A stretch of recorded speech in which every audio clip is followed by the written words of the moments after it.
In the vast expanse of the Kansas Territory, where golden wheat fields stretched toward endless horizons and small communities fought to carve out their place in an unforgiving land, there existed stories of courage that defied convention.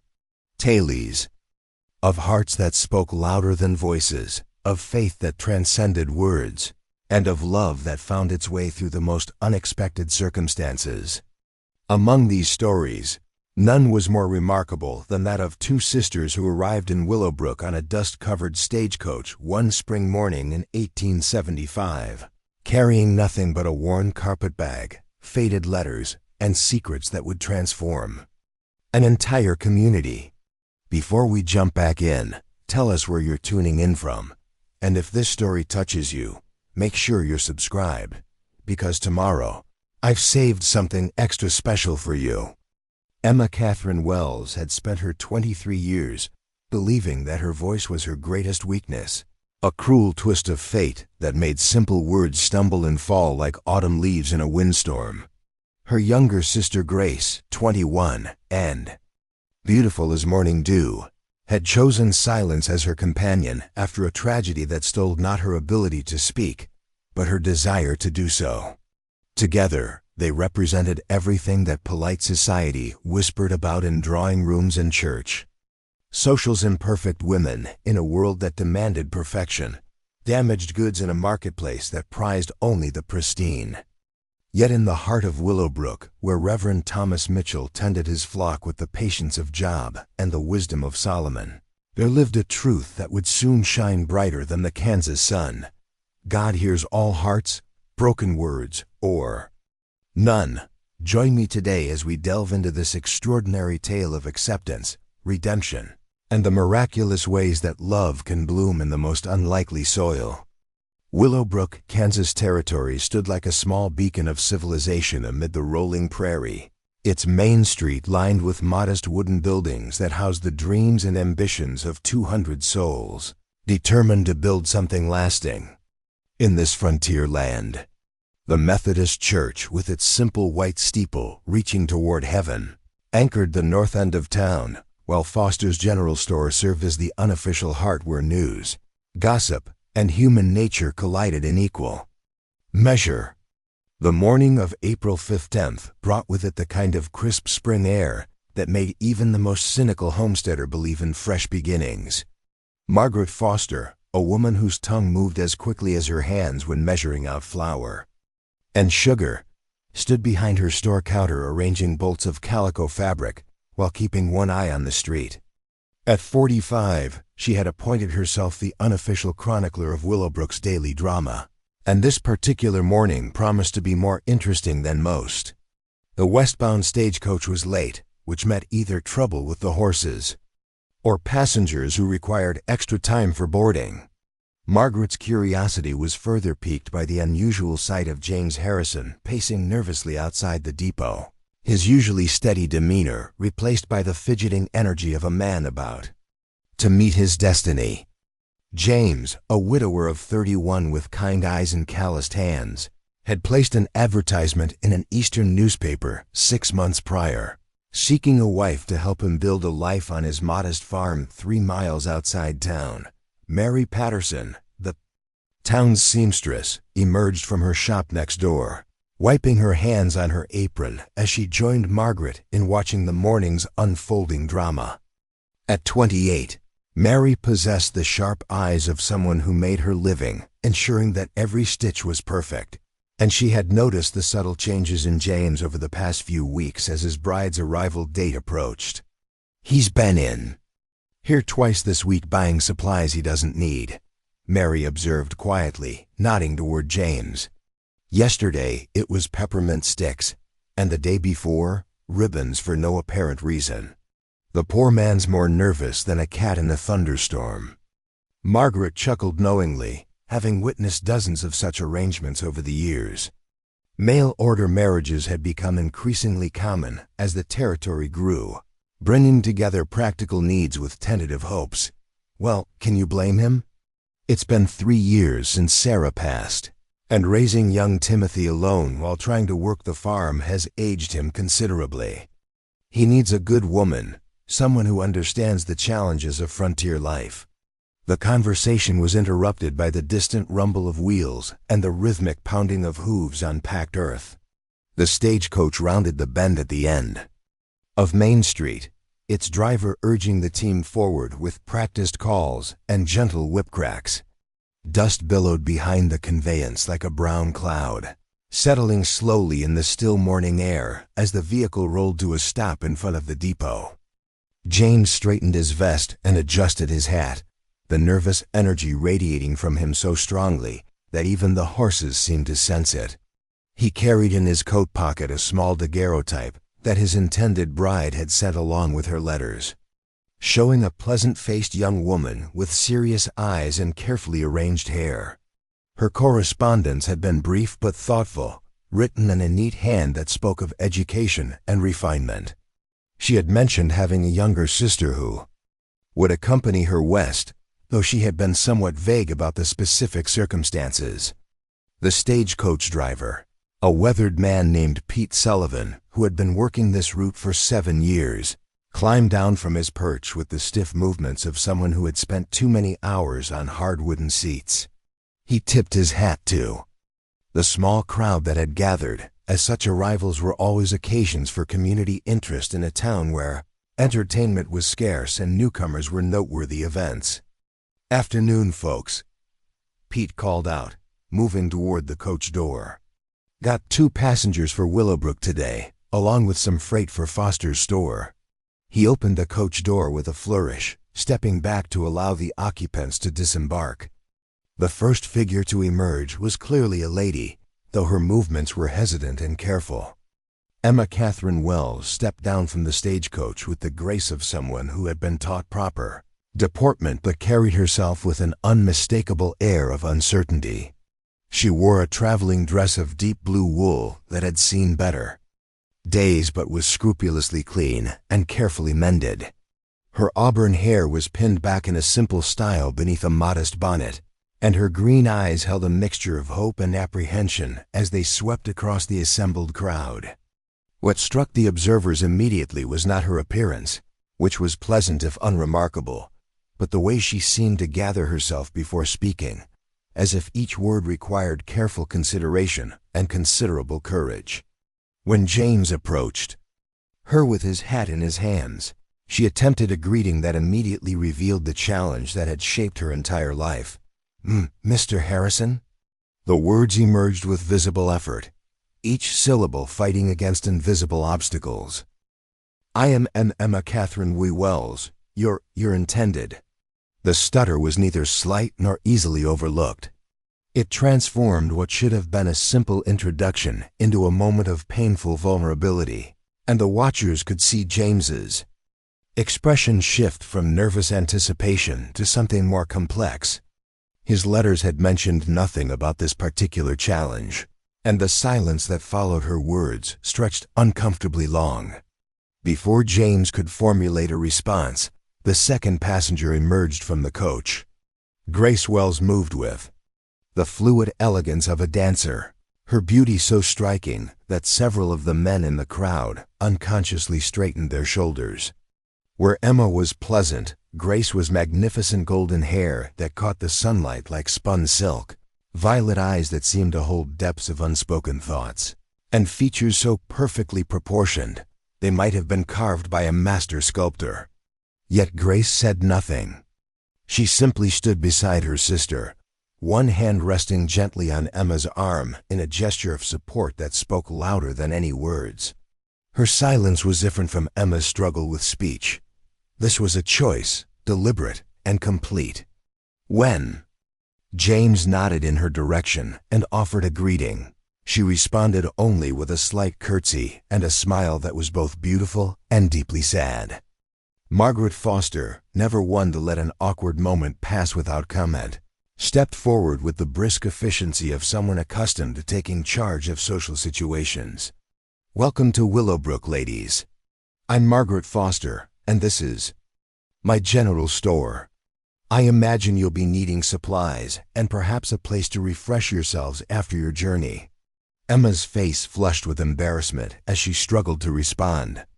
The simple act of thanking Mrs. Foster became an ordeal of stammered syllables and frustrated pauses, while Grace remained serenely silent, communicating only through gentle touches and meaningful glances that her sister seemed to understand perfectly. James Harrison found himself in an impossible position. His correspondence with Emma had been conducted entirely through letters, where her education and thoughtfulness had shone through clearly written words. He had expected a quiet woman, perhaps even a shy one, but nothing in their exchange had prepared him for the reality of severe speech impediment coupled with a sister who appeared to have taken a vow of silence. Dr. Samuel Brooks, emerging from his office across the street to collect a medical supply shipment, observed the scene with the trained eye of a man who had spent 15 years treating both physical ailments and the wounds that couldn't be seen. At 52, he had developed an ability to read the subtle signs of human distress, and he could see that this reunion was not proceeding as any of the participants had hoped. The doctor's attention was caught not by Emma's obvious struggle with speech, but by something he noticed in Grace's posture and the careful way she held her hands. There were signs there, subtle indicators that suggested her silence might have deeper roots than simple shyness or family dynamics. He made a mental note to introduce himself properly once the immediate drama had played out. Sheriff William Carter, a man whose 38 years had taught him the value of patient observation, watched the proceedings from the shade of his office porch. He had seen enough of human nature to recognize the moment when someone's expectations collided with reality, and he could read the confusion and disappointment in James Harrison's face as clearly as if the man had spoken his thoughts aloud. Henry Davis, the town blacksmith, emerged from his forge wiping his hands on a leather apron, drawn by the commotion like most of the town's residents. At 43, Henry had lived long enough to witness many such arrivals, and he possessed the practical wisdom of a man who understood that first impressions, while important, rarely told the complete story of any human being. The situation grew more uncomfortable as Emma attempted to explain their journey and circumstances, her words becoming more tangled with each failed attempt at fluid speech. James's initial politeness was giving way to visible dismay, and several of the townspeople began to exchange meaningful glances that spoke volumes about their assessment of the situation. It was into this moment of mounting tension that Reverend Thomas Mitchell appeared, stepping out of the church and walking toward the group with the unhurried pace of a man who had learned that most crises benefited from calm presence rather than hasty intervention.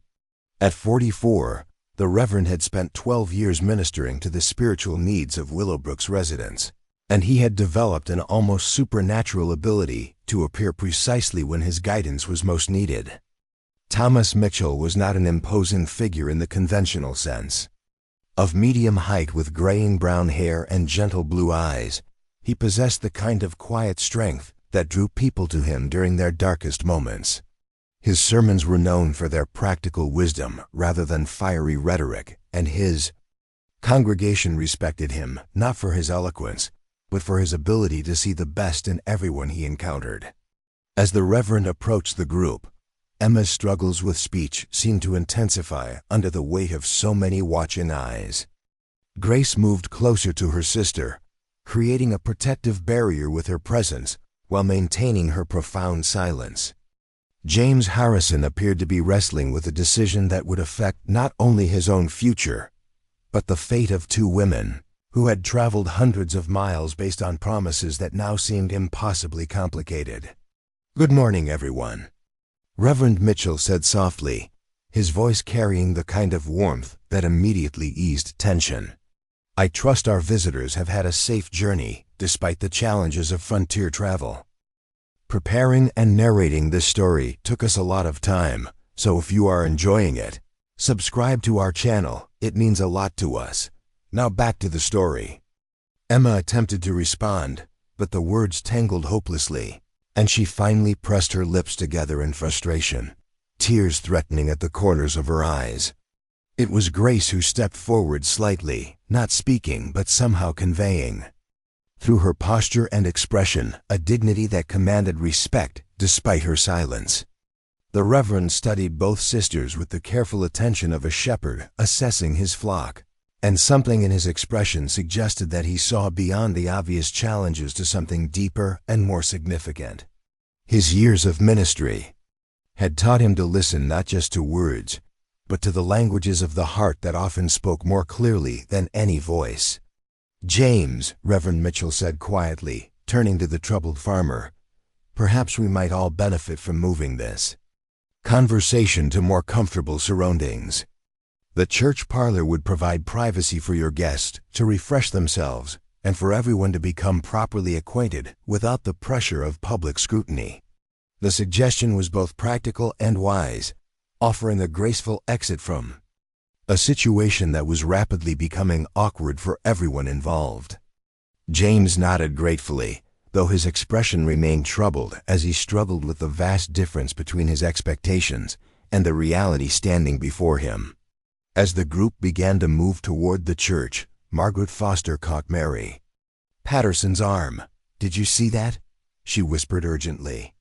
"The poor man looks like he's been handed a puzzle with half the pieces missing. How is he supposed to build a marriage with a woman who can barely speak and another who won't?" Mary's response was characteristically thoughtful. "Perhaps there's more to this story than we can see from first glances. Reverend Mitchell seems to sense something that we're missing." Dr. Brooks, overhearing their exchange, added his own observation.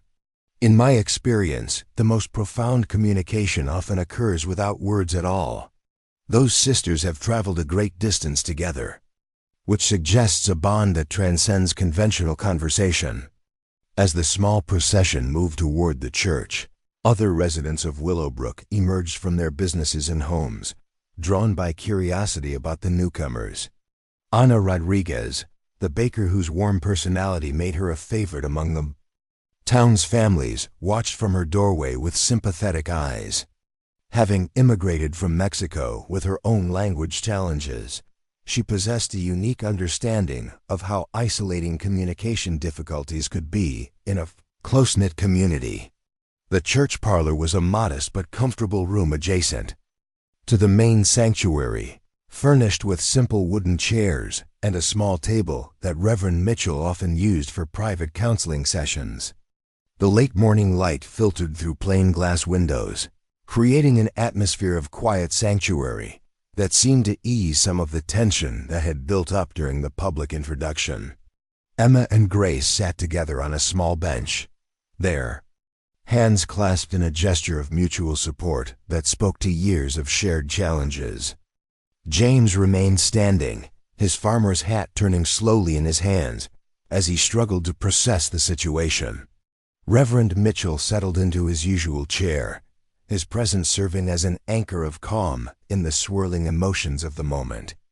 The silence stretched for several minutes, punctuated only by the distant sounds of daily life in Willowbrook, the ring of Henry Davis's hammer on his anvil, the gentle murmur of voices from Foster's store, the occasional creak of wagon wheels. On Main Street, it was a peaceful quiet, very different from the uncomfortable silence that had marked the sisters' arrival. Finally, Reverend Mitchell spoke, his voice gentle but clear. "Emma, Grace, would you like to tell us about your journey? Travel from the East can be quite challenging, and I imagine you've both shown considerable courage in making such a significant change in your lives." Emma's face tensed with the familiar anxiety that preceded any attempt at extended speech, but before she could struggle with the words, something unexpected happened. Grace reached into her reticule and withdrew a small leather journal, which she handed to her sister with an encouraging smile. The journal, Emma explained through halting but determined words, contained their story written in Grace's careful handwriting.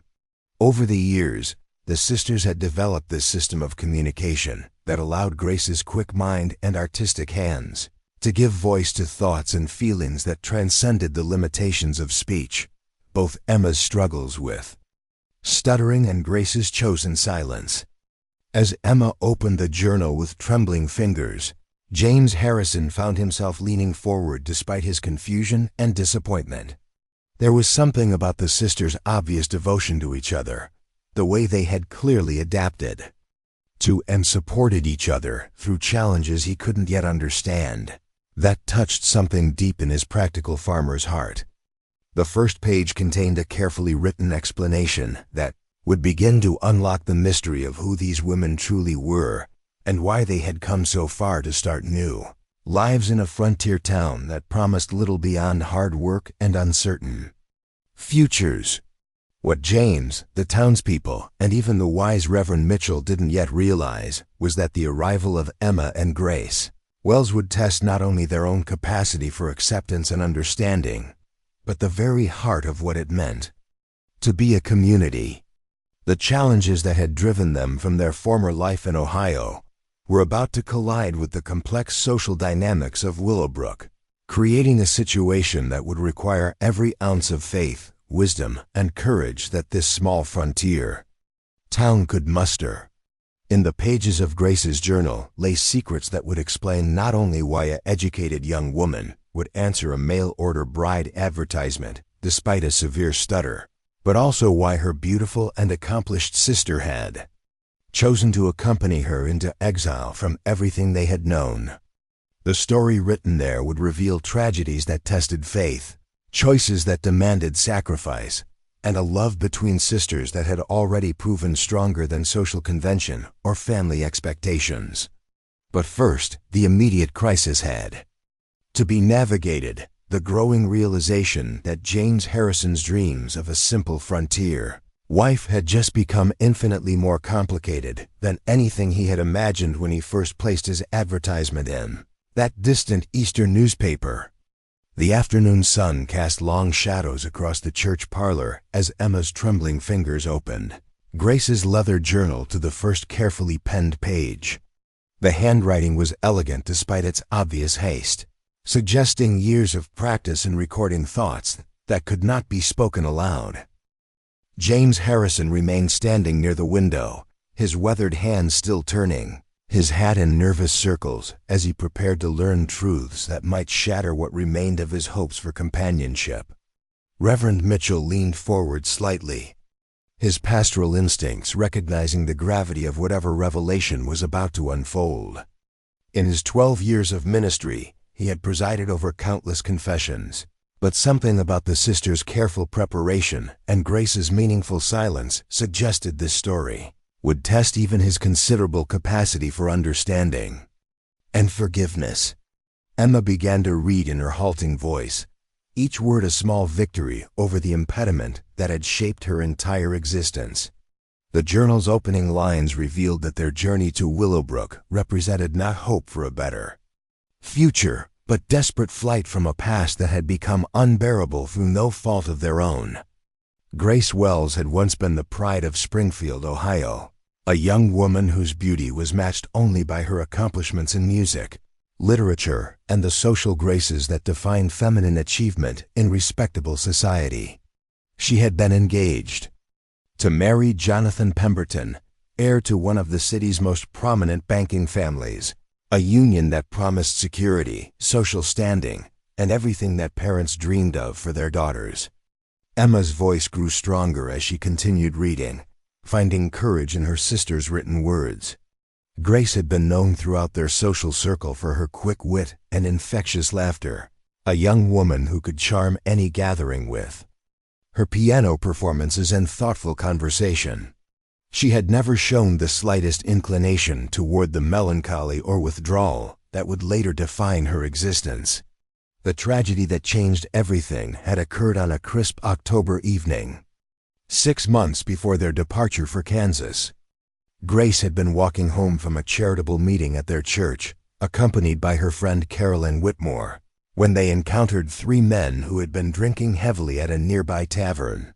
The men, emboldened by alcohol and the growing darkness, had decided that 2 well-dressed young ladies presented an opportunity for entertainment that they felt entitled to pursue. Emma's voice began to shake as she read Grace's account of what followed. The attack had been both swift and brutal, leaving Carol Ann unconscious and Grace traumatized beyond the ability of their refined society to comprehend or address. The physical wounds had healed within weeks, but something fundamental in Grace's spirit had been shattered so completely that she had not spoken a single word since that terrible night. James Harrison felt his throat tighten as the full implications of the story became clear. Grace's silence was not a choice born of stubbornness or religious conviction, but a response to trauma so severe that her voice had simply retreated to some protected place deep within her soul. The beautiful young woman sitting quietly beside her sister carried wounds that no amount of frontier hardiness or practical common sense could easily heal.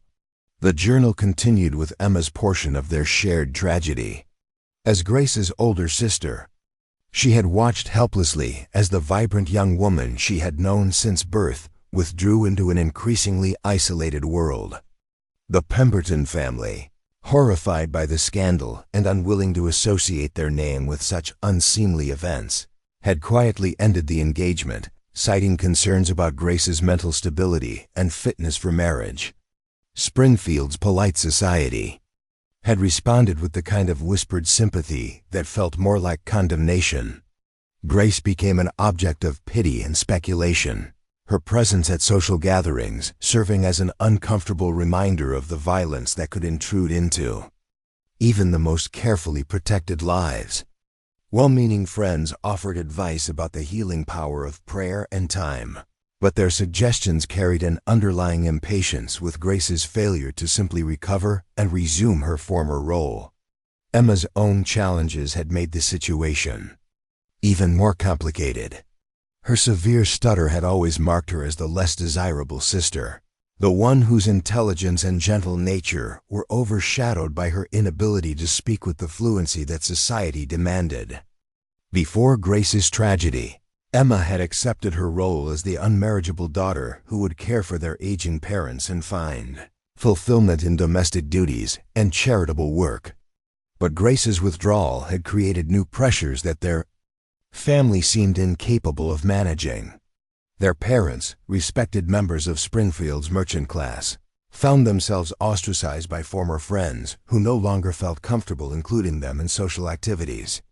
Their father's business began to suffer as clients quietly took their trade elsewhere, unwilling to associate with a family touched by such scandal. The breaking point had come when their youngest brother Michael, just 16 and preparing for university, had been informed that his acceptance to several prestigious institutions was being reconsidered due to questions about his family's respectability. The quiet cruelty of social exclusion was destroying not just Grace's future, but the opportunities of everyone connected to her. Emma's voice grew steadier as she read Grace's account of the decision that had brought them to Kansas. Late one night, as their parents argued in hushed tones about the impossible choice between their daughter's needs and their son's future, Grace had appeared in Emma's room carrying the journal and a newspaper, clipping advertising for mail order. Brides in Frontier Territories. The plan that emerged from their midnight conversation had been both desperate and carefully reasoned.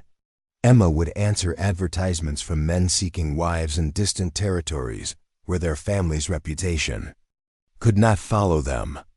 Grace would accompany her as a traveling companion, officially to help with the transition to frontier life, but actually to escape the suffocating atmosphere of a community that could no longer accept her presence. They had chosen James Harrison's advertisement from among dozens of similar notices because his letter suggested a man of genuine kindness, rather than someone simply seeking convenience or physical gratification. His mentions of his young son Timothy and his desire for a partner in building a meaningful life had convinced them that he might possess the patience and understanding necessary to accept their complicated circumstances. The journal's pages revealed the months of preparation that had preceded their journey. Grace had carefully planned every detail, from their route west to the story they would tell about their background.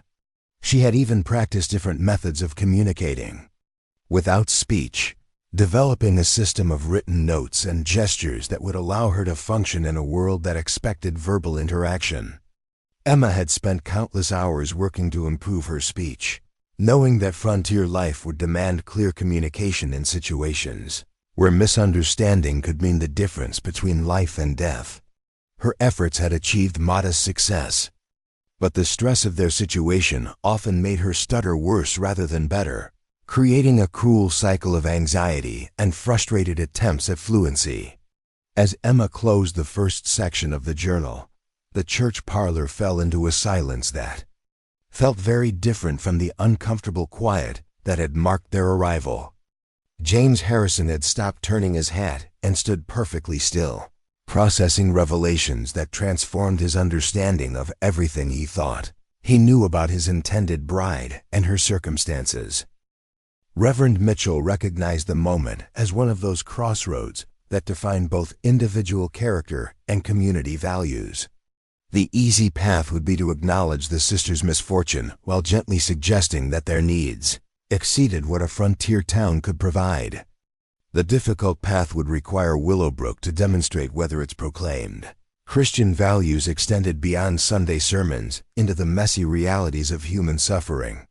Dr. Brooks appeared in the parlor doorway, drawn by Margaret Foster's breathless report of the morning's dramatic developments. As the town's only medical professional, he had been summoned to offer his opinion on whether Grace's condition might be treatable, or if her silence represented permanent damage that would make her a burden on the community. The doctor's arrival created a new tension in the room. Samuel Brooks possessed both the scientific training to recognize psychological trauma and the practical experience to understand its implications for frontier survival. His assessment would likely influence not only James Harrison's decision about marriage, but the entire community's willingness to accept two women whose challenges made them dependent on charity and goodwill. Grace herself seemed to sense the scrutiny, though she maintained her composed silence with a dignity that impressed even those who questioned her fitness for frontier life. She had withdrawn a small slate and piece of chalk from her reticule, tools that allowed her to communicate when gestures and expressions proved insufficient. Her first written message was directed to Dr. Brooks. "I am not mad, only wounded. Time and kindness may heal what violence has broken." The doctor studied the carefully formed words, noting both their eloquence and the steady hand that had written them.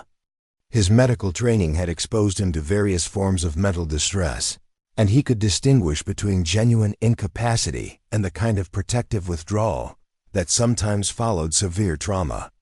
Grace's written communication suggested intelligence and emotional stability beneath her chosen silence. James Harrison finally spoke, his voice rough with emotion. "Emma, I need to understand what you're asking of me. Are you seeking a marriage based on honest partnership? Or are you looking for a man willing to support two women who may never be able to contribute equally to the work of building a frontier life?" The question was both fair and painful, cutting to the heart of practical concerns that no amount of sympathy could eliminate. Frontier survival required physical capability, clear communication, and emotional resilience. Emma's stutter might prove manageable, but Grace's complete withdrawal from verbal interaction could create dangerous situations where quick, clear directions meant the difference between safety and disaster. Emma struggled to formulate a response that would honestly address James's concerns while maintaining hope for their future. Her stuttering intensified under the pressure, making simple words seem like insurmountable obstacles. Grace reached for her slate again, writing a message that she handed to James with steady determination. "We ask only for the chance to prove our worth through actions rather than words. Judge us by our hands, our hearts, and our willingness to work, not by the sounds we do or do not make." Reverend Mitchell chose this moment to share his own perspective, speaking with the quiet authority that came from years of watching human nature reveal itself under pressure. "James, I've observed many marriages in my time here, both successful partnerships and unions that failed despite every apparent advantage. The ability to speak fluently guarantees nothing about a person's character, loyalty, or capacity for love. The minister's words carried special weight because of his reputation for practical wisdom, rather than idealistic romanticism. Thomas Mitchell had counseled couples through the harsh realities of frontier life, and his endorsement of unconventional arrangements was based on experience rather than sentiment. Dr. Brooks added his own professional assessment after spending several minutes observing Grace's responses to the conversation around her. Her silence was clearly purposeful rather than the result of mental deficiency, and her written communications demonstrated both intelligence and emotional awareness that suggested good prospects for eventual recovery. Margaret Foster chose that moment to enter the parlor uninvited, carrying a tray of coffee and sandwiches that provided a convenient excuse for satisfying her curiosity about the dramatic developments. Her arrival represented the community's unofficial judgment, as her opinions carried considerable influence over local social dynamics. The store owner's assessment of the sisters was complex and revealing. She could see Grace's obvious beauty and Emma's gentle demeanor, qualities that would normally make them welcome additions to a community where single women were scarce. However, their communication challenges created practical problems that could affect everyone in a town where cooperation and clear understanding were essential for survival. Mary Patterson appeared shortly after Margaret, drawn by the same mixture of curiosity and concern that was spreading through Willowbrook as news of the morning's events circulated. As someone who had built her own independent life through skill and determination, Mary possessed unique insights into the challenges facing women who didn't fit conventional expectations. The seamstress immediately noticed details that others had missed. Grace's traveling dress, while modest, showed evidence of skilled needlework and careful maintenance. Emma's practical shoes were well made and recently repaired, suggesting both quality and thrift. These were not women seeking charity, but individuals who had maintained their dignity despite difficult circumstances. Ana Rodriguez arrived carrying fresh bread from her bakery, her own experience as an immigrant, giving her perspective on the challenges of communication and acceptance in a close-knit community. Having struggled with English when she first arrived from Mexico, Ana understood how language barriers could isolate people and create misunderstandings that affected every aspect of daily life. The Mexican baker's presence added another dimension to the discussion, as her successful integration into Willowbrook's community demonstrated that differences could be overcome through patience and goodwill. Her accent remained noticeable after 3 years in Kansas, but her warmth and skill had made her an valued member of the community, despite initial skepticism from some residents. Sheriff Carter's arrival completed the gathering of community leaders whose opinions would ultimately determine whether Emma and Grace found acceptance or rejection in their new home. William Carter's law enforcement experience had taught him to assess people quickly and accurately, skills that made his judgment particularly influential in situations involving newcomers with uncertain backgrounds. The sheriff's primary concern involved practical matters of community safety and stability. Could Emma's communication difficulties create problems in emergency situations where clear, quick understanding was essential? Would Grace's silence make her vulnerable to exploitation or misunderstanding by those who might view her condition as an invitation to take advantage of her perceived weakness? As the informal community council gathered in the church parlor, the sisters found themselves being evaluated not just as individuals, but as representatives of broader questions about acceptance, charity, and the obligations that community members owed to those seeking refuge from circumstances beyond their control. James Harrison faced the most difficult decision, as marriage represented a permanent commitment that would affect not only his own future, but that of his young son Timothy. The boy needed a mother figure, but would Emma's challenges and Grace's presence create more complications than benefits for a child already dealing with the loss of his birth mother?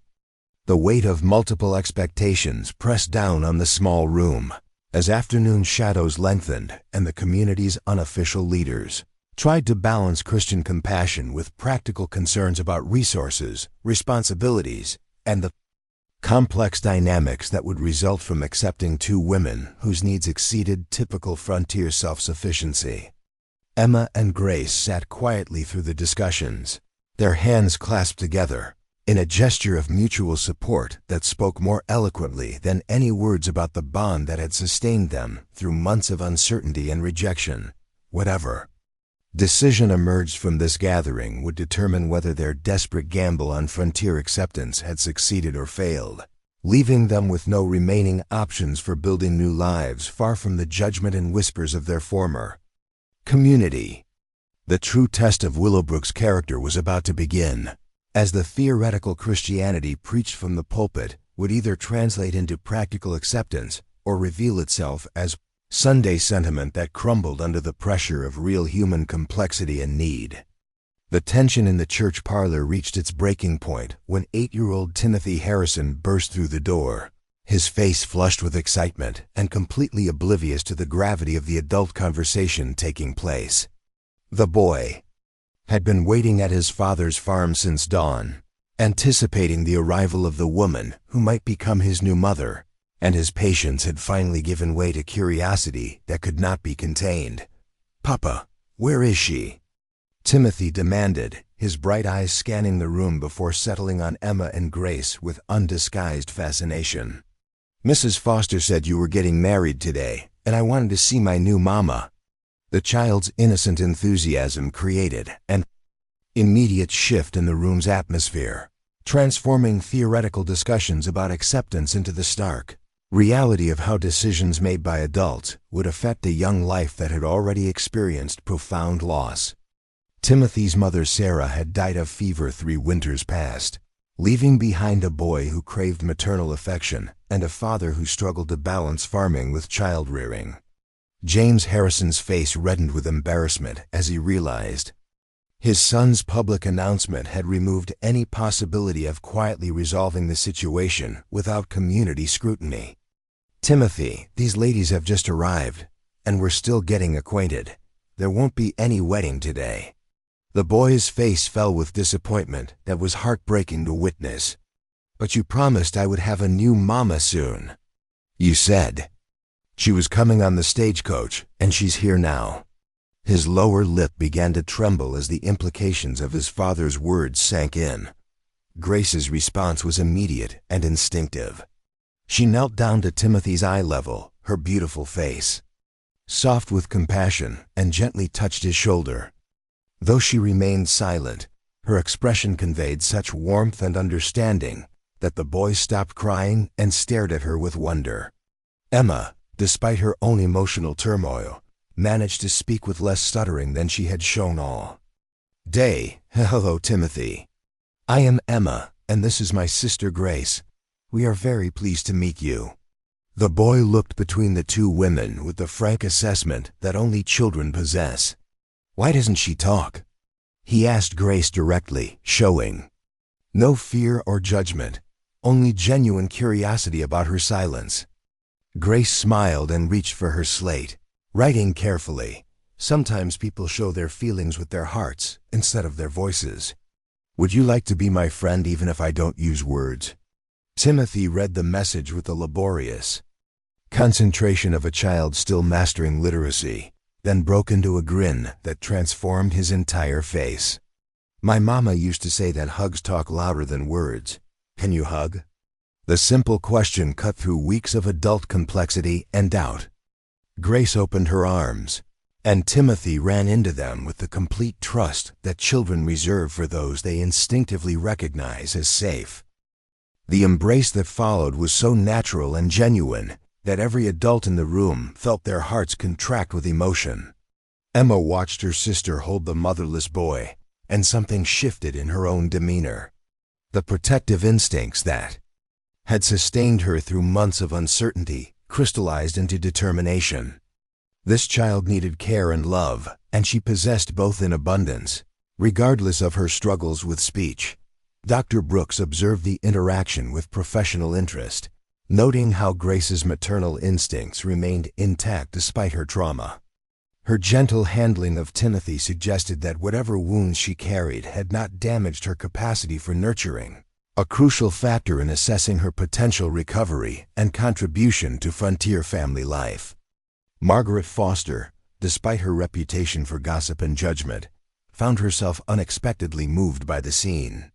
Her own children had grown and left Willowbrook years ago, and watching Grace's natural response to Timothy reminded her of the maternal bonds that transcended conventional communication.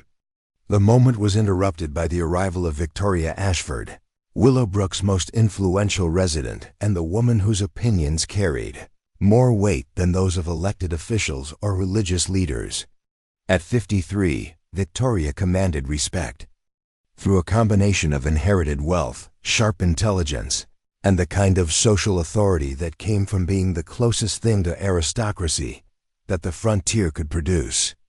Victoria's late husband had established the town's first bank and largest general store, leaving her with substantial property holdings and the economic influence that shaped community decisions. Her approval could mean acceptance and opportunity.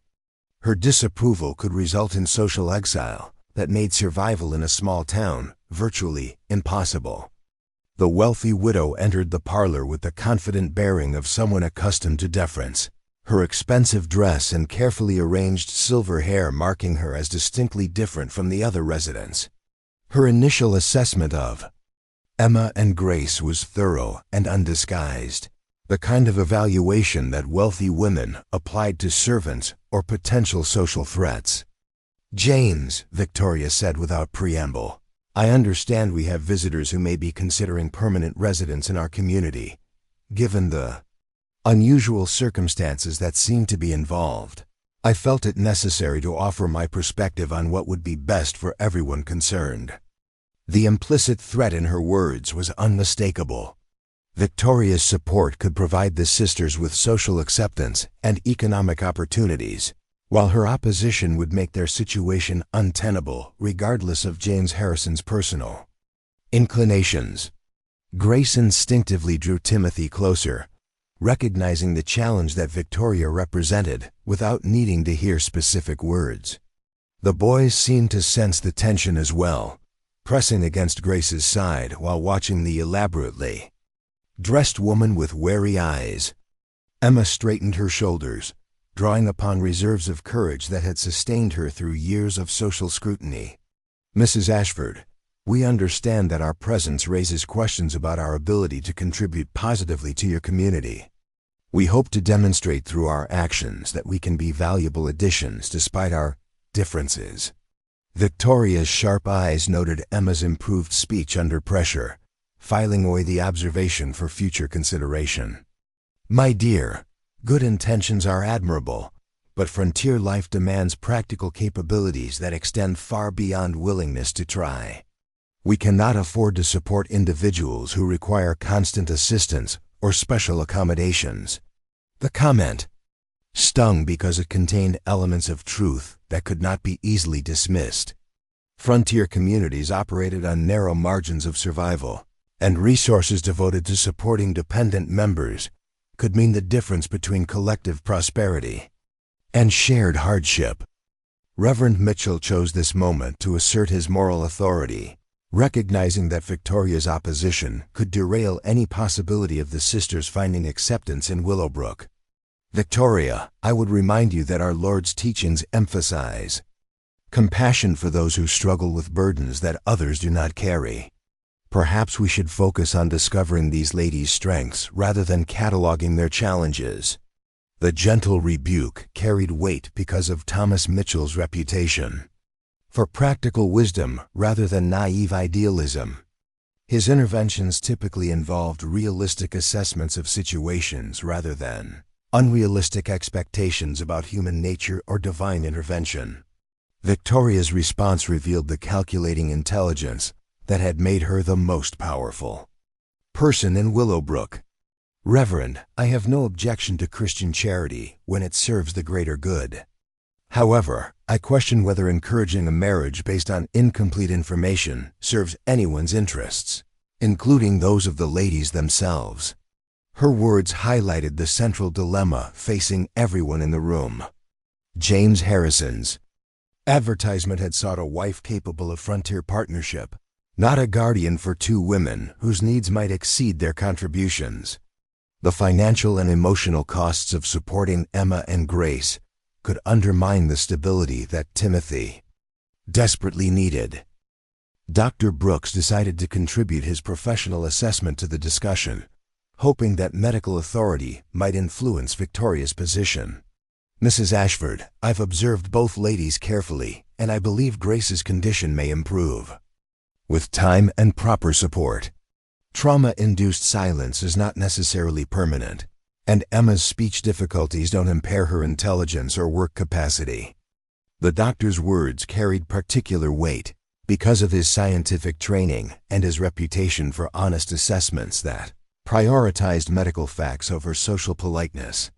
His willingness to advocate for the sisters suggested genuine optimism about their prospects for recovery and contribution.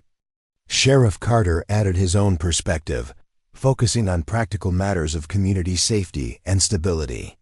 From a law enforcement standpoint, I see no reason to expect problems from these ladies. Their conduct has been entirely appropriate, and their circumstances result from misfortune rather than moral failings. The sheriff's endorsement was significant because his position required him to assess potential threats to community welfare. His support suggested that Emma and Grace represented opportunity rather than liability from the perspective of maintaining local peace and order. Ana Rodriguez, emboldened by the professional opinions being offered, shared her own experience. As someone who had faced community skepticism, when I first came here from Mexico, many people doubted whether I could fit in because of my accent and different customs. But this community gave me a chance to prove myself, and I hope it can. Do the same for these ladies. The baker's words reminded everyone present that Willowbrook had successfully integrated outsiders before, and that diversity had ultimately strengthened rather than weakened the community. Her own success story provided a template for how acceptance and patience could transform potential problems into valuable assets. Mary Patterson offered practical considerations based on her experience as an independent businesswoman. Emma and Grace both show evidence of domestic skills that are valuable in any frontier community. Grace's needlework appears excellent, and Emma's education could benefit our school when Teacher Morrison retires next year. The seamstress had identified specific ways that the sisters' abilities could address community needs, transforming abstract discussions about charity into concrete considerations about mutual benefit. Her assessment suggested that acceptance could be justified on practical as well as moral grounds. Henry Davis, the blacksmith, contributed his perspective as someone who understood the physical demands of frontier life. I've watched how they handle themselves, and neither lady appears frail or incapable of hard work. Grace helped Mrs. Foster move those heavy supply crates without being asked, and Emma's posture shows she's accustomed to physical labor. The blacksmith's observations provided crucial evidence that the sisters were not seeking to live as dependents on community charity. Their willingness to contribute physical labor suggested they understood frontier expectations and were prepared to meet them despite their communication challenges. Timothy, who had been listening to the adult conversation with growing confusion and anxiety, suddenly spoke up with the devastating honesty that only children possess. "Why are you all talking about whether they can stay? They're nice, and Papa needs help with the cooking because his biscuits taste like rocks." The boy's comment broke through the formal politeness that had characterized much of the discussion, reminding everyone that real human needs were at stake. James Harrison's domestic struggles were well known in the community, and Timothy's frank assessment of his father's culinary abilities drew understanding smiles from several adults. Grace reached for her slate again, writing a message that she showed to Timothy before displaying it to the room. "Would you like me to teach your papa how to make better biscuits? I learned from my grandmother, who made the best ones in all of Ohio." The offer represented exactly the kind of practical contribution that frontier communities valued most highly.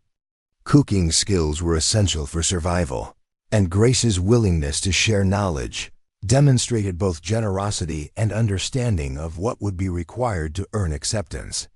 Emma, inspired by her sister's example, managed to speak with increasing confidence.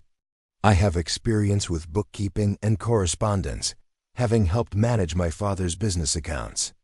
If any of you need assistance with record keeping or letter writing, I would be honored to help." The sisters were systematically addressing each concern that had been raised about their ability to contribute to community welfare, rather than asking for charity or special accommodations. They were offering skills and services that could benefit everyone while allowing them to earn their place through merit rather than sympathy. Victoria Ashford watched this exchange with the shrewd assessment of someone accustomed to evaluating people's potential value. The sisters' responses suggested intelligence, adaptability, and work ethic that could translate into community assets if properly channeled. Her position as Willowbrook's unofficial leader required her to consider long-term consequences rather than immediate impressions. The wealthy widow's next words would prove crucial in determining the sisters' fate, as her influence could override individual sympathies or professional recommendations. Everyone in the room understood that Victoria's decision would likely determine whether Emma and Grace found acceptance or faced the necessity of moving on to seek shelter elsewhere. James Harrison stood at a crossroads, torn between his initial expectations for a traditional marriage and the unexpected impact two women might have on his household and perhaps on the entire community.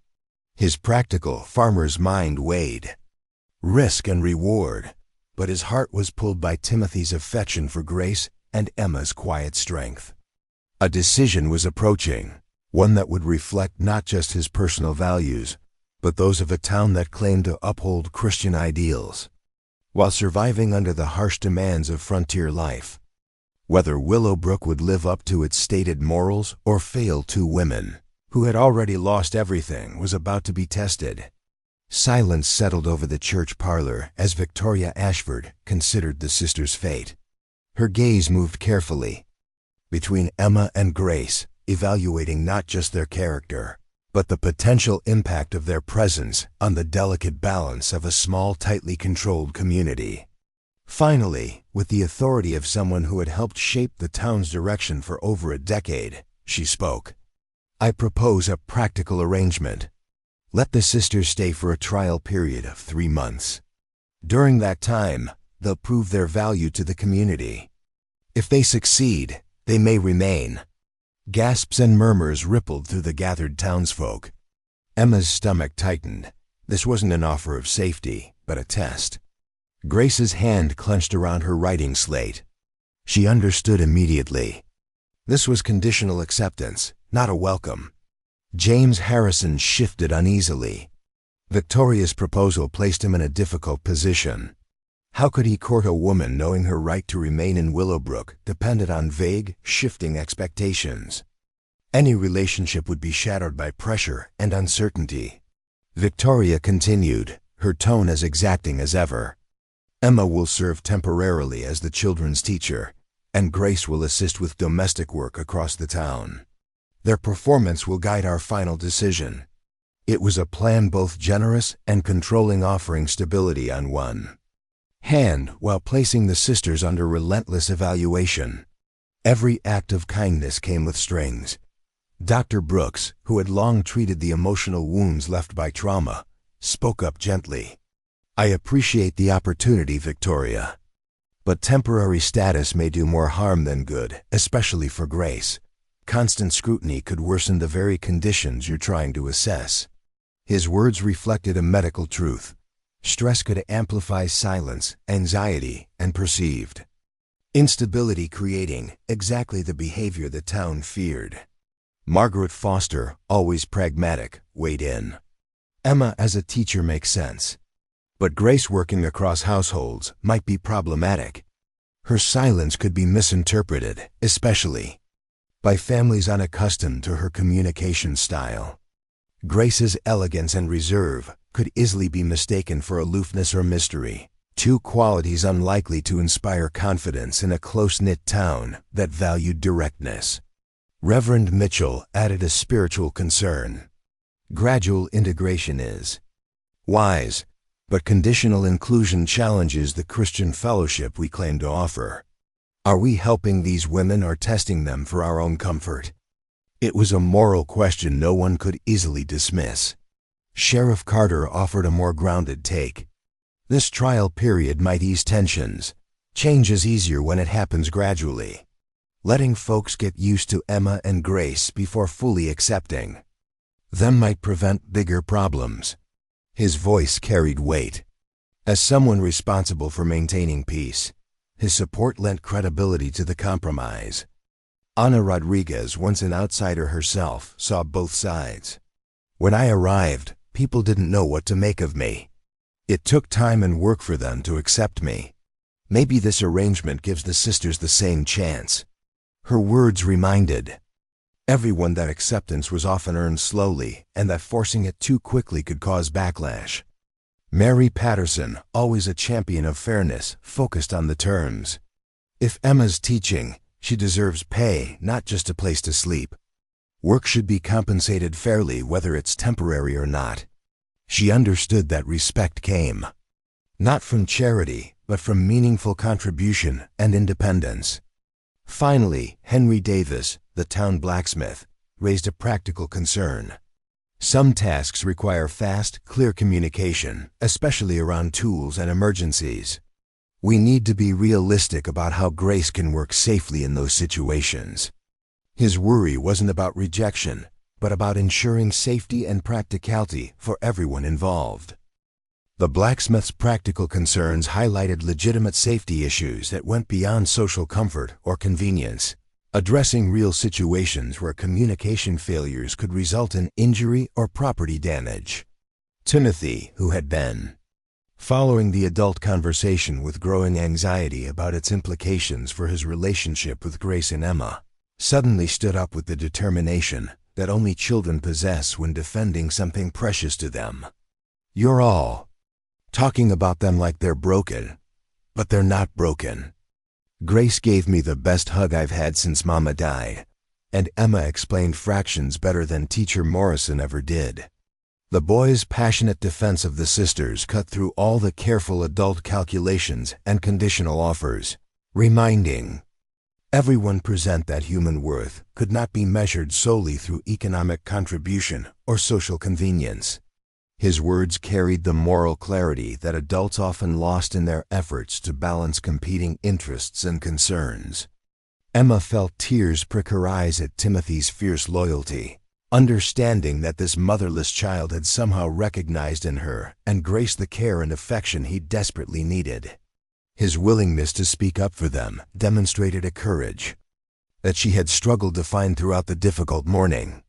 Grace reached for her slate and wrote a message that she showed first to Timothy, then to the assembled adults. We accept Mrs. Ashford's generous offer with gratitude and determination to prove ourselves worthy of your community's trust. We ask only for the chance to show that hearts speak louder than voices when they are filled with love and commitment. The eloquence of Grace's written words provided a stark reminder of the intelligence and sensitivity that lay beneath her. Silence, challenging assumptions about the relationship between verbal communication and intellectual capacity.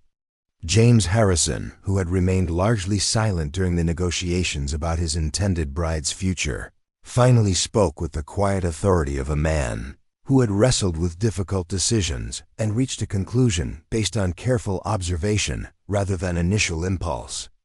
Victoria, I appreciate your efforts to find a solution that serves everyone's interests, but I believe we need to address the question of my relationship with Emma more directly. The farmer's words created a new tension in the room as everyone realized that the question of marriage had been overshadowed by discussions of community acceptance, leaving unresolved the primary issue that had brought Emma to Willowbrook in the first place. James continued with the measured pace of someone who had thought carefully about his words before speaking them. Emma, when I placed my advertisement, I was seeking a partner who could help me build a life that would benefit both of us and provide Timothy with the stable family he needs. The circumstances are not what either of us expected, but I've watched you today, and I see qualities that matter more than perfect speech or conventional expectations. The farmer's declaration sent a shock of hope through Emma's heart, though she tried to temper her optimism with the understanding that practical considerations still needed to be addressed. His willingness to consider marriage despite the complications represented more courage and generosity than she had dared to hope for from any man. Grace watched her sister's face transform with cautious joy, feeling her own heart lift at the possibility that their desperate gamble might yet succeed. The prospect of Emma finding happiness and security would justify all the risks they had taken in leaving everything familiar behind. Victoria Ashford observed this development with the calculating assessment of someone who understood that romantic sentiment needed to be balanced against practical realities. James, your willingness to honor your commitment is admirable, but marriage is a permanent arrangement that affects not only you and Emma, but Timothy and the entire community. Perhaps the courtship period could coincide with the trial period I proposed, allowing you to make your final decision based on complete information rather than current emotions. The suggestion was both wise and manipulative, providing James with a graceful way to delay commitment while maintaining the pressure of conditional acceptance that kept the sisters in a vulnerable position.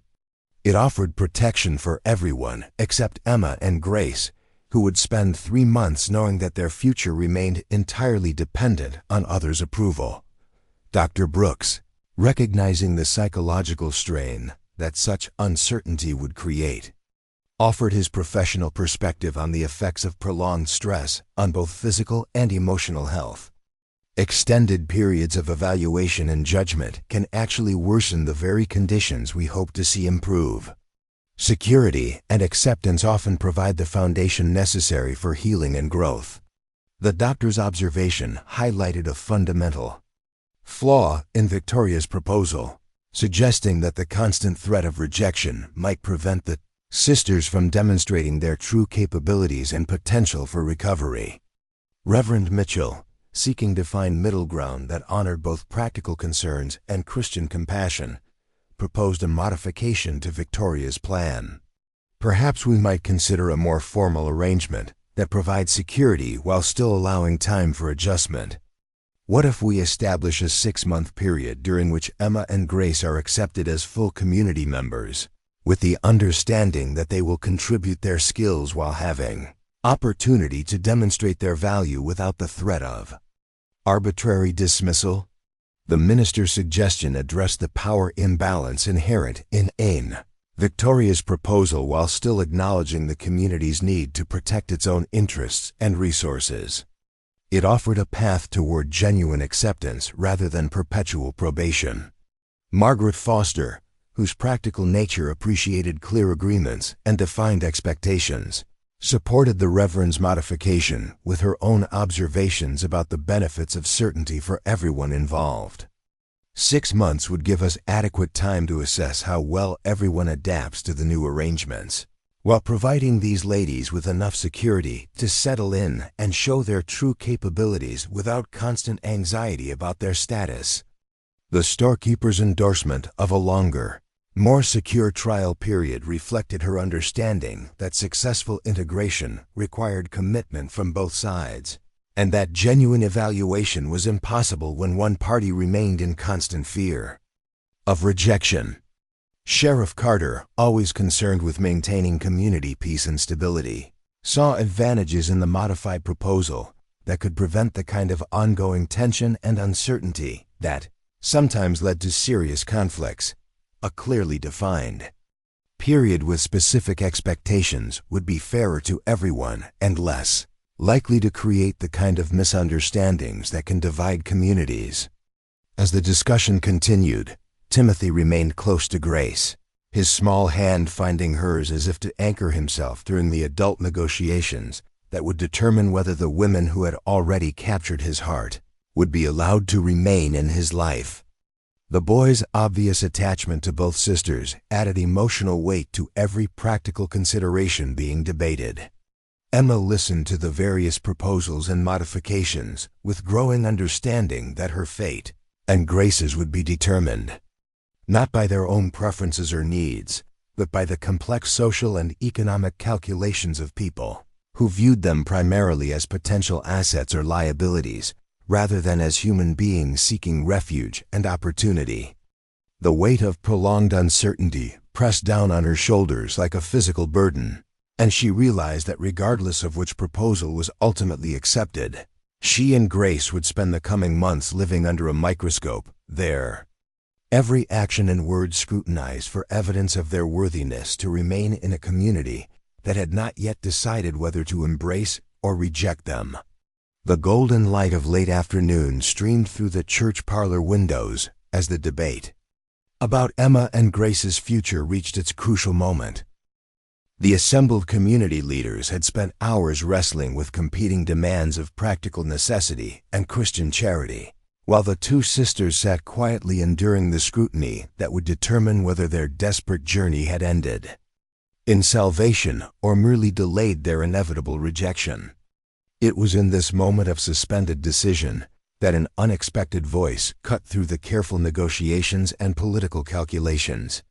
Eleanor Blackwood, Victoria Ashford's closest friend and social ally, entered the parlor with the brisk efficiency of someone accustomed to making important announcements.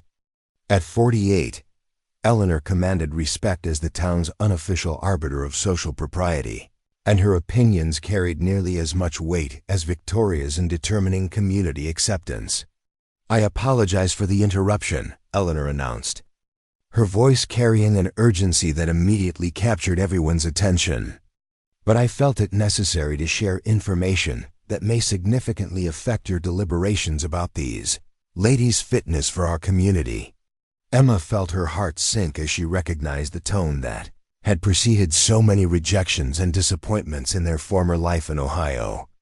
Eleanor's formal manner and serious expression suggested news that would not favor their cause, and Grace instinctively moved closer to her sister in preparation for whatever blow was about to fall. Eleanor reached into her reticule and withdrew a telegram that she had clearly received within the hour. This message arrived from Springfield, Ohio, sent by a Mr. Jonathan Pemberton in response to inquiries I made about the background of our visitors. The information contained herein provides crucial context for understanding the true circumstances that brought these ladies to our community. The mention of Jonathan Pemberton's name struck Grace like a physical blow, causing her to grip her slate so tightly that her knuckles turned white. The man who had abandoned her in her greatest hour of need had somehow reached across hundreds of miles to threaten her newfound hope for refuge and acceptance. Emma's stuttering intensified dramatically as anxiety overwhelmed her carefully maintained composure. "Please, Mrs. B. Blackwood, whatever Mr. P. Pemberton has told you, I beg you to remember that he abandoned my sister when she needed compassion most." Eleanor's expression remained impassive as she unfolded the telegram with deliberate ceremony. Mr. Pemberton's message reads as follows: "Grace Wells suffers from severe mental instability following criminal assault. Family reputation destroyed by scandal. Sister Emma complicit in concealing extent of Grace's condition. Both women considered unsuitable for respectable society. Advise extreme caution regarding integration into decent community." The words hung in the air like poison, transforming the afternoon's careful negotiations into something far more sinister. Jonathan Pemberton had not merely provided information. He had crafted a character assassination designed to ensure that Grace would find no sanctuary anywhere she might seek refuge from the trauma he had helped to create through his abandonment. Victoria Ashford's face hardened as she processed the implications of Eleanor's revelation. The telegram represented exactly the kind of outside verification she required to justify refusing support to individuals whose backgrounds contained elements that could threaten community stability and reputation. Grace's response was immediate and heartbreaking. She began writing frantically on her slate, her normally elegant handwriting becoming increasingly erratic as emotion overwhelmed her careful self-control. When she finished, she held up the slate with trembling hands. "He lies to protect himself. He abandoned me when I needed him most. Please do not let his cowardice destroy my sister's chance for happiness." Timothy, who had been watching Grace's distress with growing alarm, suddenly burst into tears and threw his arms around her in fierce protection. "Don't let them hurt her, Papa. She's not crazy, she's just sad, and sad people need extra love, not mean words." The child's passionate defense created a moment of profound moral clarity that cut through all the adult complexities and social calculations. His innocent understanding that Grace needed protection rather than rejection challenged every person in the room to examine their own capacity for compassion versus their instinct for self-preservation. James Harrison faced the most crucial decision of his life as he watched his son defend a woman who had captured the boy's heart within hours of their meeting. The telegram represented everything he had been taught to fear about damaged women and complicated pasts. Yet Timothy's obvious love for Grace suggested truths that no distant correspondence could convey. Dr. Brooks, whose medical training had taught him to distinguish between genuine pathology and the malicious interpretations of those with ulterior motives, stepped forward to offer his professional assessment. "I have observed Miss Grace carefully throughout this afternoon, and I see no evidence of the mental instability described in this telegram. Trauma-induced silence is not madness, and her written communications demonstrate both intelligence and emotional stability." The doctor's words carried crucial weight because his scientific training allowed him to separate medical fact from social prejudice, providing objective evidence that contradicted the allegations contained in Pemberton's message. Reverend Mitchell, recognizing a moment that would define not only the sister's fate, but the moral character of his entire congregation, chose to address the fundamental question of Christian duty that lay beneath all the practical considerations. "Friends, we are faced with a choice that will reveal whether our faith extends beyond Sunday sermons into the harsh realities of human suffering and need. Will we allow the spite of a distant man to override our own observations and Christian obligation?" The minister's challenge transformed the discussion from a matter of community policy into a test of spiritual conviction, forcing everyone present to examine whether their professed beliefs could withstand the pressure of social fear and economic self-interest. Ana Rodriguez, whose own experience as an outsider had taught her the devastating effects of prejudice and rejection, spoke with passion born of personal understanding. "When I came here, people believed terrible things about Mexicans that were not true. This community gave me the chance to prove those beliefs wrong through my actions, rather than accepting the word of people who did not know me. These ladies deserve the same opportunity." The baker's testimony reminded everyone that accepting outsiders had previously benefited Willowbrook, and that prejudice based on incomplete information had proven unreliable in determining someone's true character and potential contribution. Margaret Foster, torn between her natural suspicion of complicated situations and her growing sympathy for the sisters' obvious devotion to each other, found herself questioning assumptions she had held for years about the relationship between respectability and worth. "I've watched these ladies all day, and I see nothing that suggests danger to our community. Perhaps we should trust our own eyes rather than the words of someone who was not present during their ordeal." The storekeeper's admission that direct observation contradicted distant accusations represented a significant shift in community opinion, as Margaret's practical nature made her support particularly valuable in swaying those who prioritized common sense over sentiment. Mary Patterson, whose independence had been earned through years of proving that unconventional women could succeed despite social skepticism, offered her own perspective on the accusations contained in Pemberton's telegram. "Mr. Pemberton's message tells us more about his character than theirs. What kind of man sends damaging information about a woman he once claimed to love? His actions suggest the very lack of honor that he attributes to others. The seamstress's analysis highlighted the moral questionability of Pemberton's intervention, suggesting that his motives were more likely rooted in protecting his own reputation than in providing legitimate warnings about the sister's character. Sheriff Carter, whose law enforcement experience had taught him to evaluate the credibility of sources, noted the suspicious timing and content of Pemberton's communication.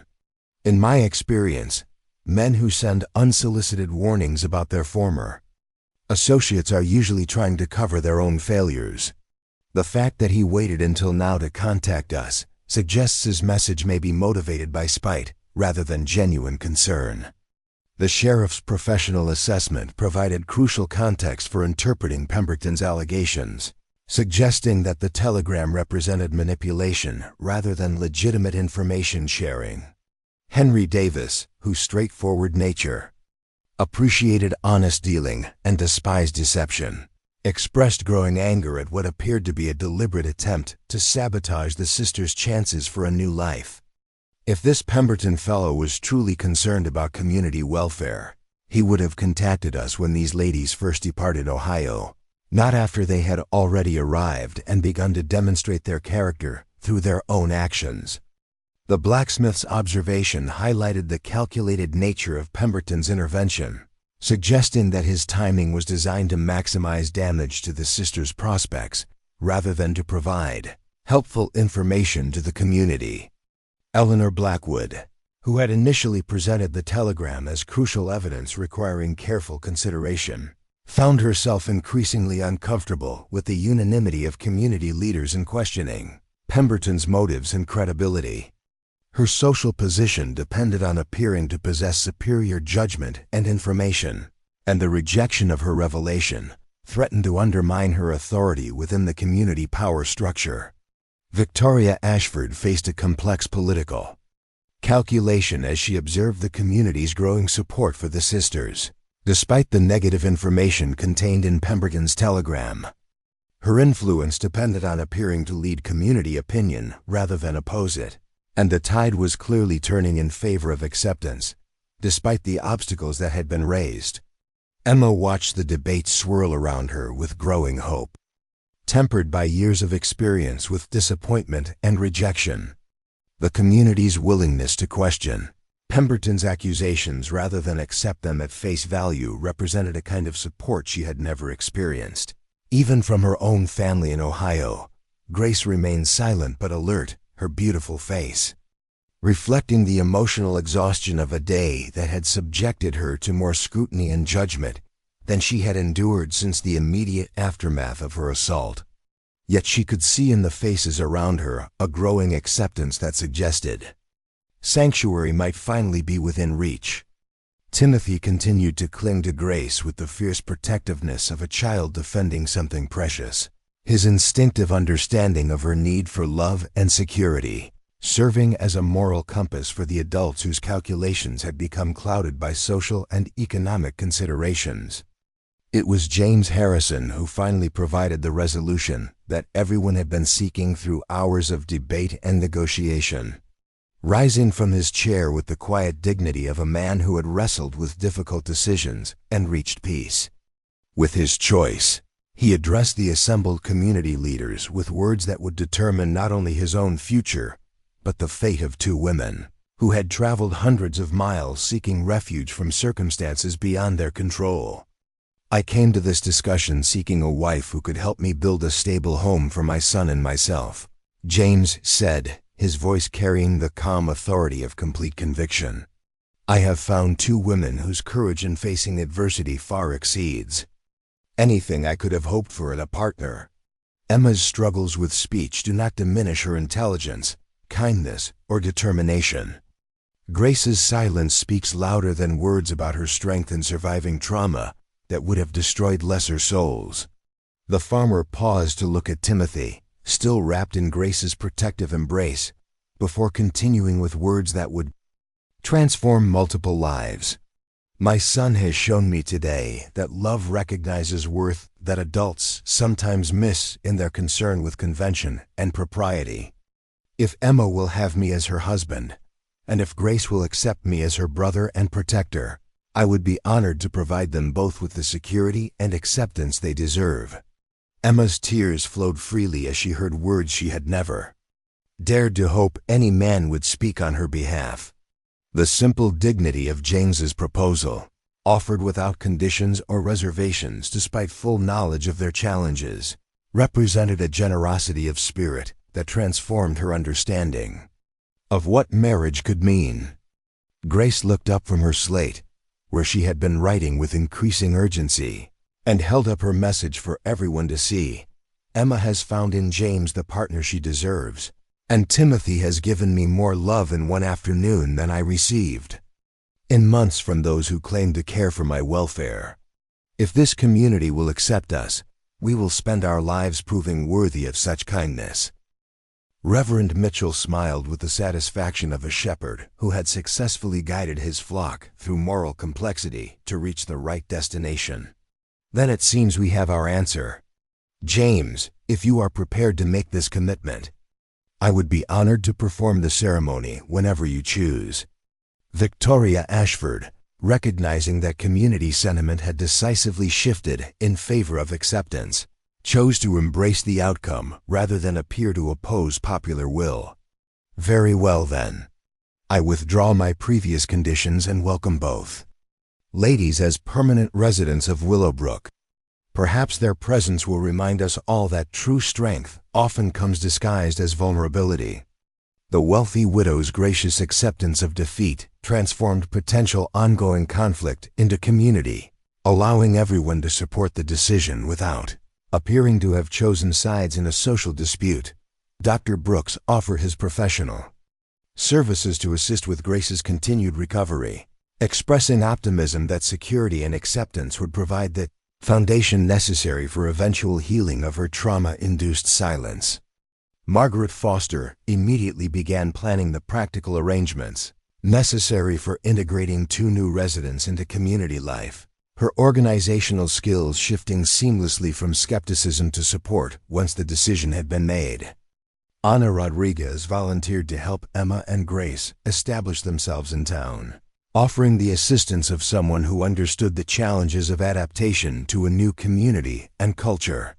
Sheriff Carter pledged his protection against any future interference from those who might seek to disrupt the sisters' newfound security, making it clear that Willowbrook would defend its own against outside threats.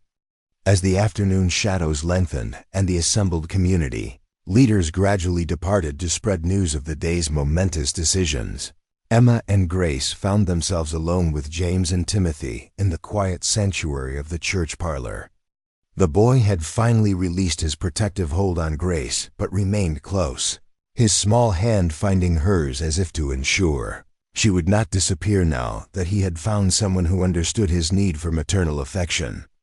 James approached Emma with the careful respect of a man who understood that marriage proposals required mutual consent regardless of circumstances. Emma, I know this day has been overwhelming for both of you, and I don't expect an immediate answer to my proposal. But I want you to know that my offer comes from genuine admiration for your character and from Timothy's obvious need for the kind of loving care that you and Grace can provide. Emma's response came with less stuttering than she had shown all day, as if the security of acceptance had eased the anxiety that typically worsened her speech difficulties. James, your kindness today has given me hope that I had lost after months of rejection and disappointment. Yes, I will marry you, not from desperation, but from growing respect for your character and your willingness to see worth where others see only problems. Grace reached for her slate one final time, writing words that captured the transformation that had occurred in all their lives during a single remarkable afternoon. God truly does hear all hearts. Broken words are none. Today, He has answered prayers I did not dare to voice, through the kindness of strangers who have become family.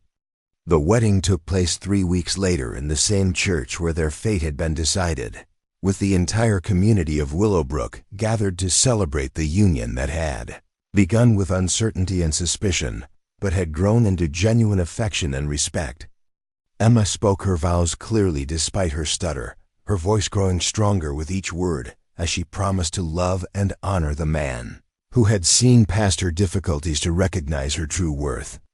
Grace served as maid of honor, still silent but radiant with happiness for her sister's good fortune and her own acceptance into a community that had proven willing to embrace difference rather than reject it. Timothy stood proudly beside his father as best man, his joy at gaining both a new mother and a beloved aunt evident to everyone present. 6 months later, Dr. Brooks noted with professional satisfaction that Grace had begun to whisper occasional words during her private sessions with him, suggesting that security and love were indeed providing the foundation necessary for healing the wounds that trauma had inflicted on her spirit. Emma's work as the community's teacher had proven so successful that neighboring towns began requesting her services, her patient methods with children who struggled with learning demonstrating that her own challenges had taught her valuable lessons about overcoming obstacles through persistence and understanding. The Harrison farm prospered under Emma's careful management of household accounts and Grace's skilled assistance with domestic tasks, while Timothy thrived under the loving care of 2 women who understood that family could be created through choice and commitment, rather than merely inherited through blood. Victoria Ashford, with the wisdom that sometimes comes to those who live long enough to witness the consequences of their decisions, privately acknowledged that the sisters' presence had enriched Willowbrook in ways that could never have been predicted from their challenging arrival. Reverend Mitchell used their story in sermons for years afterward, reminding his congregation that divine providence often worked through human kindness and that the greatest blessing sometimes arrived disguised as problems requiring faith and courage to resolve properly. As winter gave way to spring in the year following their arrival, Emma and Grace Wells Harrison had become integral parts of a community that had learned to value hearts over voices, character over convention, and love over the narrow prejudices that too often masqueraded as wisdom. The ghost of Jonathan Pemberton's cruel telegram had been laid to rest through the simple expedient of proving that malicious accusations could not survive contact with observed reality and Christian compassion, applied with practical wisdom. In the end, the story of 2 sisters who arrived in Willowbrook seeking refuge became a testament to the truth that Reverend Mitchell had spoken on that first difficult afternoon. God indeed hears all hearts, whether they speak in broken words, perfect silence, or the eloquent language of love demonstrated through daily acts of kindness and commitment. The legend that grew from their experience spread throughout the Kansas Territory and beyond, inspiring other communities to examine their own capacity for acceptance and other individuals facing seemingly insurmountable challenges to believe that sanctuary and belonging remained possible for those brave enough to seek them. Years later, when Grace's voice finally returned in full, her first words were spoken to Timothy on his wedding day, when she told him that his childhood love had taught her that healing comes not through the restoration of what was lost, but through the discovery of new kinds of wholeness that emerge from the ashes of old sorrows. But that is a story for another day, as all the best stories tend to generate new chapters in the lives they touch and the communities they transform through the simple but revolutionary act of choosing love over fear, acceptance over rejection, and hope over the safer but smaller certainties of unchanged expectations. Up next, you've got 2 more standout stories right on your screen. If this one hit the mark, you won't want to pass these up. Just click and check them out.